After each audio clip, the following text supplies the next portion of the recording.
யாத்திராகமம் 14வது அதிகாரம் 21வது வசனம். மோசே தன் கையை சமுத்திரத்தின் மேல் நீட்டினான்.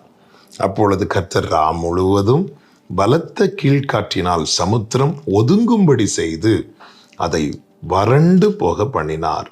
ஜலம் பிளந்து பிரிந்து போயிற்று. இஸ்ரவேலர்கள் எகிப்திலிருந்து மீட்கப்பட்டு கர்த்தரால் சிவந்த சமுத்திர வழியாய் நடத்தப்படுகிறார்கள். சிவந்த சமுத்திரத்துக்கு முன்பாக வந்து நிற்கிறார்கள். இதற்கு முன்னாக போக முடியாதபடிக்கு வந்து விட்டான். வலப்புறம் இடப்புறத்திலும் ரொம்ப தூரம் பயணிக்க முடியாது, மலைகள் சூழ்ந்திருக்கிறது.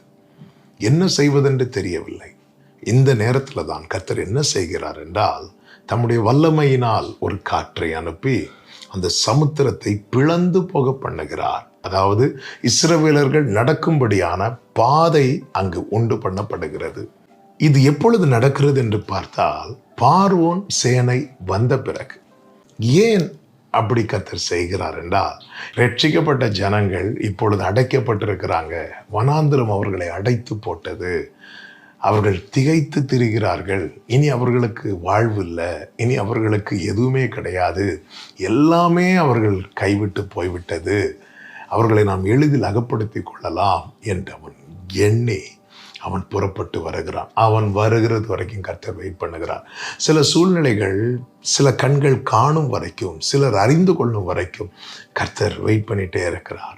பார்வோன் சேனை நிற்கும் போது அவர்கள் கண்களுக்கு முன்பதாக இஸ்ரவேலர்கள் நடந்து போகிறார்கள். நம் தேவன் சத்துருக்களுக்கு முன்பாக பந்தியை ஆயத்தப்படுத்துகிறவர். அப்படிப்பட்ட தேவனை தான் நாம் தெய்வமாய் கொண்டிருக்கிறோம். பல காரியங்கள், ஆண்டவரே, எல்லாரும் அப்படிதான் சொல்றாங்க, ஆண்டவரே இனி எனக்கு வாழ்வு இல்லை, இனி இவன் வாழ்க்கை கஷ்டம், இப்படிதான் ஆண்டவர் எல்லாரும் பேசிட்டு இருக்கிறாங்க. எல்லாரும் பேசுறாங்களா? உங்க முன்னாடி எல்லா வாசல் அடைக்கப்பட்டது என்று எல்லாரும் சொல்றாங்களா? அவர்கள் கண்களுக்கு முன்பதாக கர்த்தர் உங்களுக்கான பாதையை திறந்து உங்களை நடத்த வல்லவராயிருக்கிறார். இந்த தேவன் என்றென்றைக்கும் உள்ள சதா காலமும் நம்முடைய தேவன். மரண பரியந்தம் நம்மை நடத்துவார். கர்த்தரை நம்புங்கள், நம்பி முன் செல்லுங்கள், கர்த்தர் உங்களை நடத்துவார். நல்ல தகப்பனே, சத்துரு கண் காண எங்கள் முன்பதாக வாசலை திறந்து எங்களை வழி நடத்துகிறவரே, நம்முடைய அதிசயமான செயல்களுக்காய் ஸ்தோத்திரம்.